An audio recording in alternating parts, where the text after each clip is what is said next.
What is going on, everybody? Welcome back to AZ Aus in my fifth and final installment of the off-season review. In today's episode, we'll be having a look at the schedule, going through the entire schedule. I'll be giving my predictions for the 2020 season, the best and worst case scenarios as well. So that'll cover the schedule review.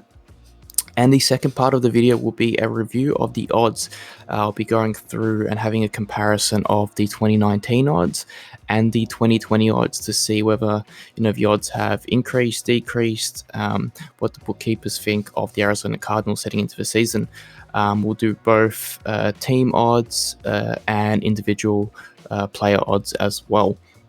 So let's get right into it. We'll be having a look at the schedule. What you've got in front of you on your screen now is a 9-7 record, which is what I believe the Arizona Cardinals record will be in 2020. As you all know, we kick off against the San Francisco 49ers away. We haven't won in a very long time in the opening week. And I unfortunately don't think that's going to change this season. The San Francisco 49ers are coming off their Super Bowl appearance, and they haven't really gotten weaker in any areas of their team. They brought back some free agents. They had a pretty decent draft as well, and of course, the biggest news probably they acquired Trent Williams from the Redskins as their left tackle, with Joe Staley departing. So with Joe Staley departing, there's no drop off there in left tackle play. Maybe it even increases with Trent Williams, depending on your opinion, of course. But all in all, I believe they're of equal talent, so there's not much being lost there for the Niners. So I do have us losing that game. I think their defense is still quite good. They're definitely an aging defense, especially in the back end. But I do think their window is still open, and I think, unfortunately, we will lose that first game. Going into weeks 2 and 3, we've got the Redskins and the Lions both at home. Now, I have the Cardinals winning both of these games in my prediction. I believe the Redskins, their record will definitely depend solely on Dwayne Haskins and his development, what he's going to look like in this coming season. They've obviously got a very good defense. They drafted Chase Young. They brought back the corner. Sorry, I can't think of his name off the top of my head, but they brought the corner back as well. And the Redskins are definitely a good roster, but I just think they're lacking on the offense a little bit. The offensive line isn't too great, and obviously it's going to depend a lot on Dwayne Haskins. I do think we're going to get the W there in week 2. The Lions, we've had some pretty close. Last year's game was quite close with the Lions. We ended up tying that game, but prior to Carson Palmer's departure, we had some pretty good wins against the Lions, and then a few years they were beating us. But I think we'll get the W this time. The first time we played them last year, we had Patrick Peterson wasn't playing, Robert Orford went down. It was basically rookies and young guys stepping in to play in the secondary. Kyler's first game, I think we get the W there in week 3 as well. Now 4 and 5, we've got 2 away games. The Panthers and the Jets.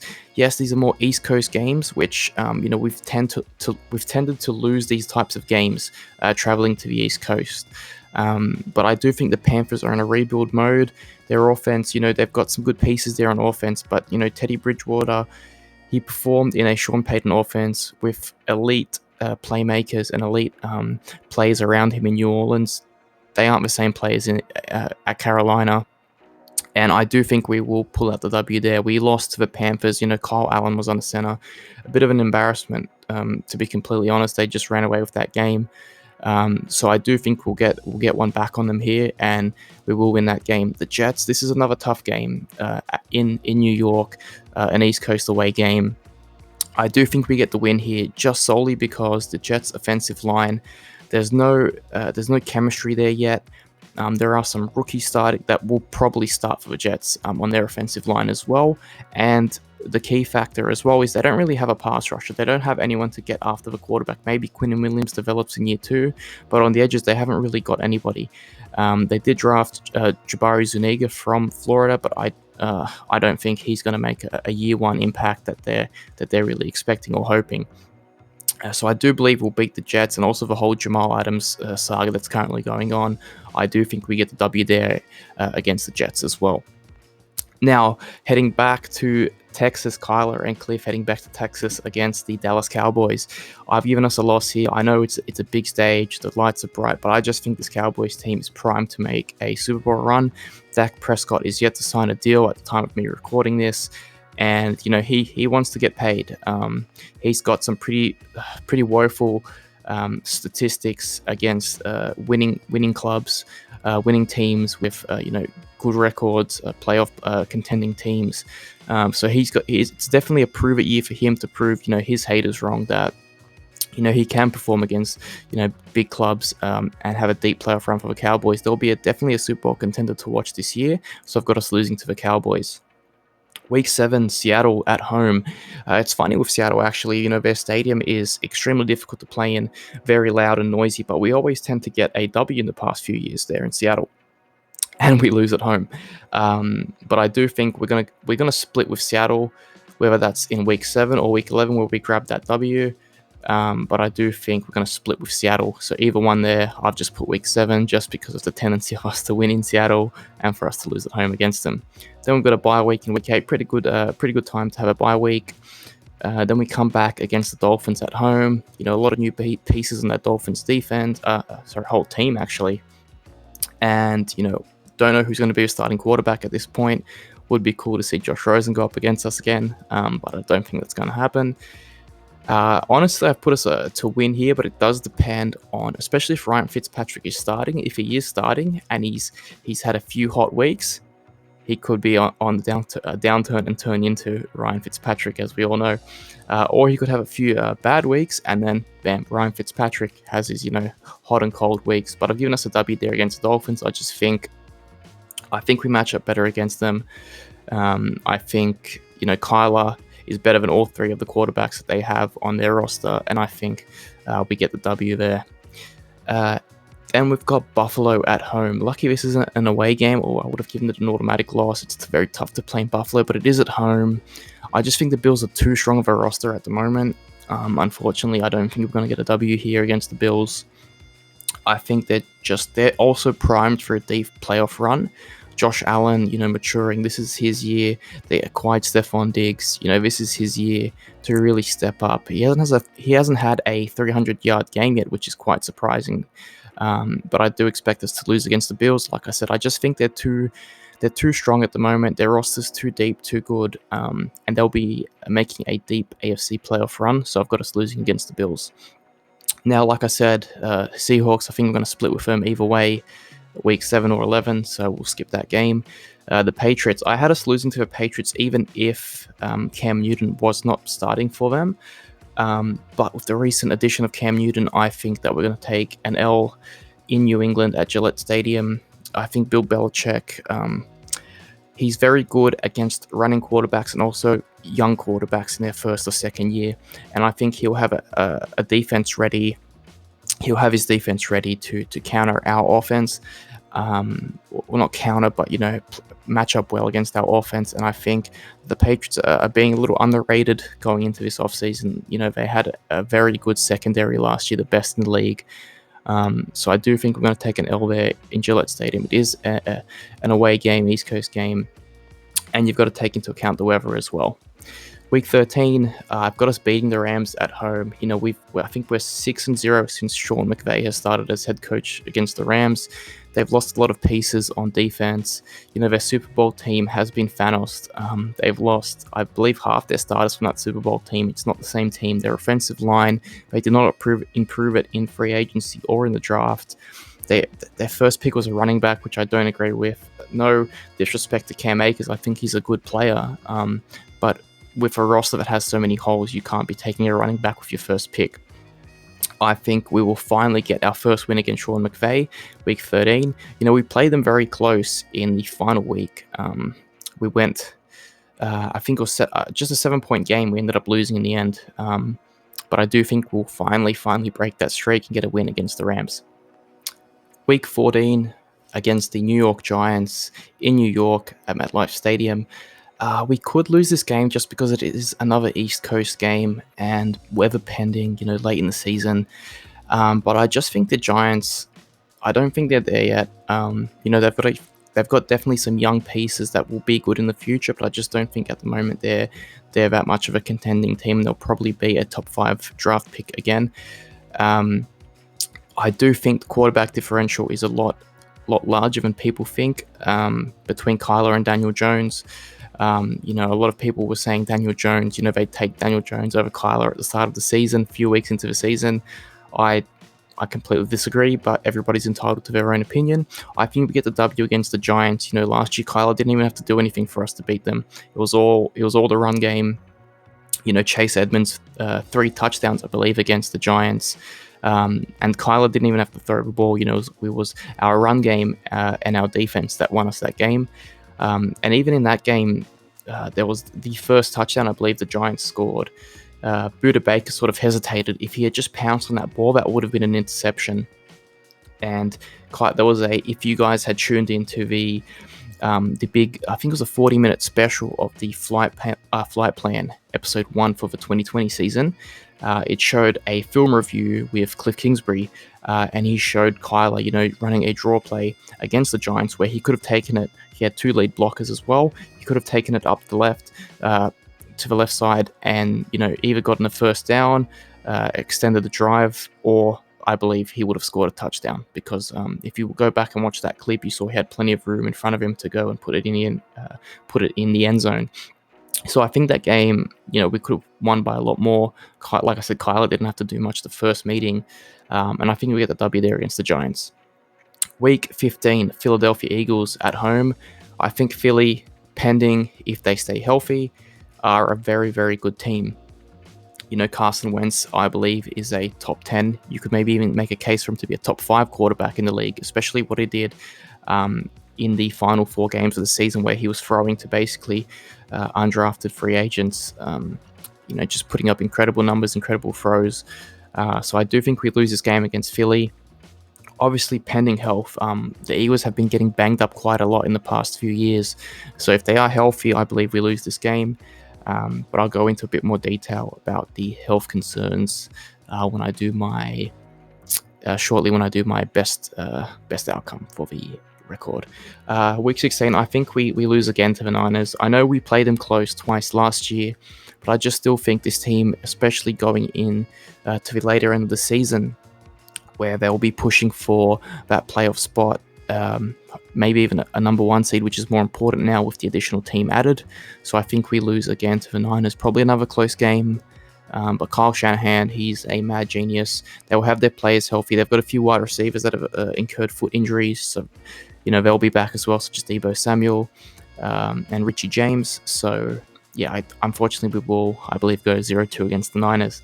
Week 17 against the Rams, I've got us closing out with a win. Closing out going 9-7. Hopefully, it's for that 7th playoff spot. I think we've got to temper our expectations with this team. We definitely did make some great moves this offseason, especially the Hopkins move, the draft. We got some great players, Josh Jones, Isaiah Simmons. But we definitely do have to temper our expectations. This defense was awful last season. It was one of, if not the worst defenses in the league. And we didn't add, a bunch of elite players onto this defense. We added some good players, some draft picks as well. But we definitely have to temper our expectations, because we were a 5.5 win team last year. I don't think we're going to double that, but I do think we go over 500, 9-7.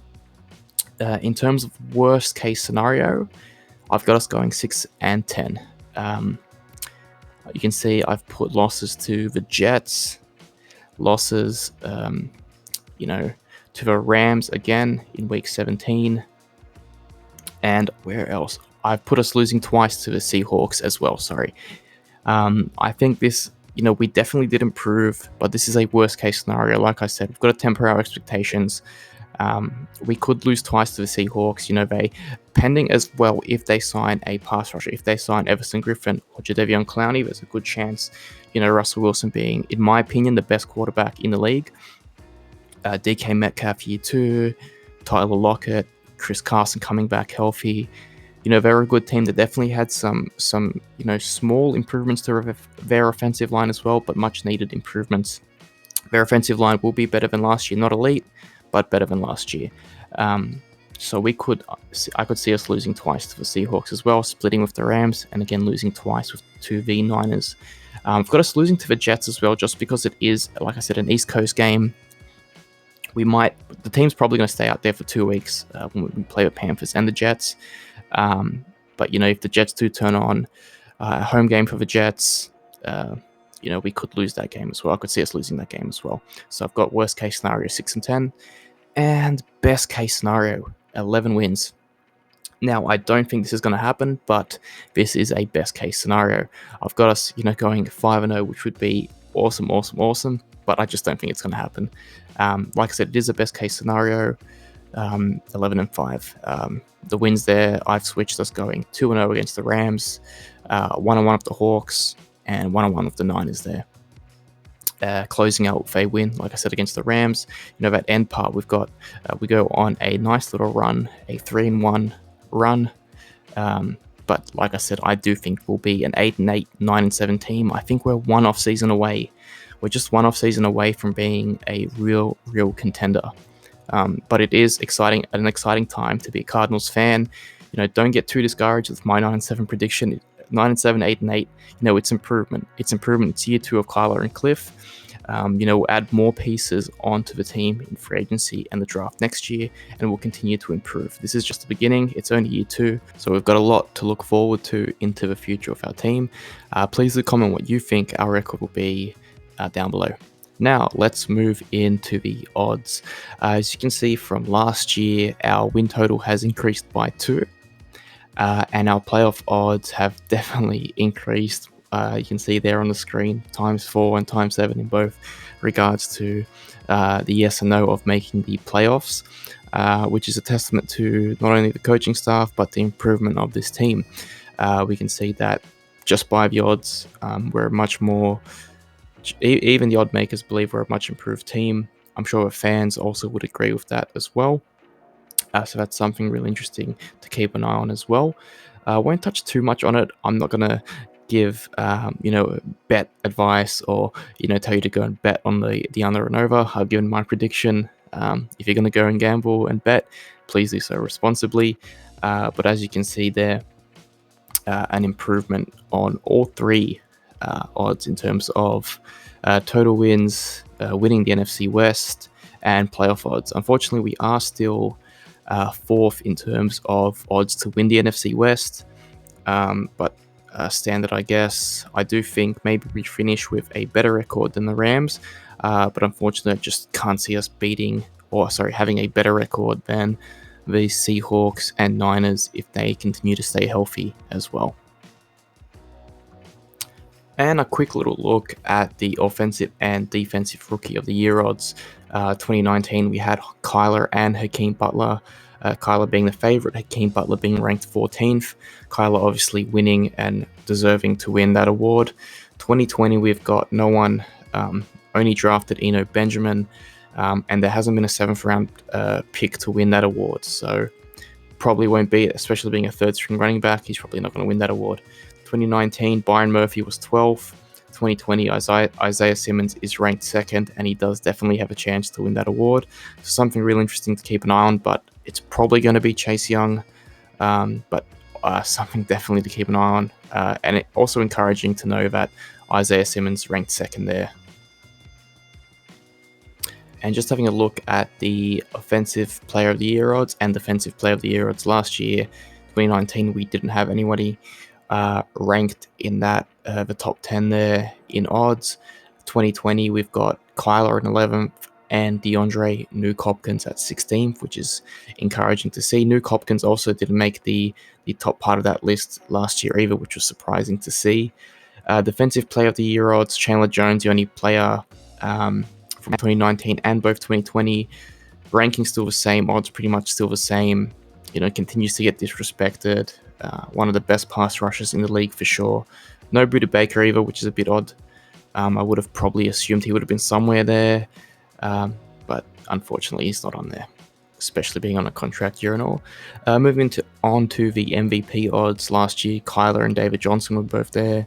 This year we've got Kyler, Nuke, and Kenyon Drake all in the mix.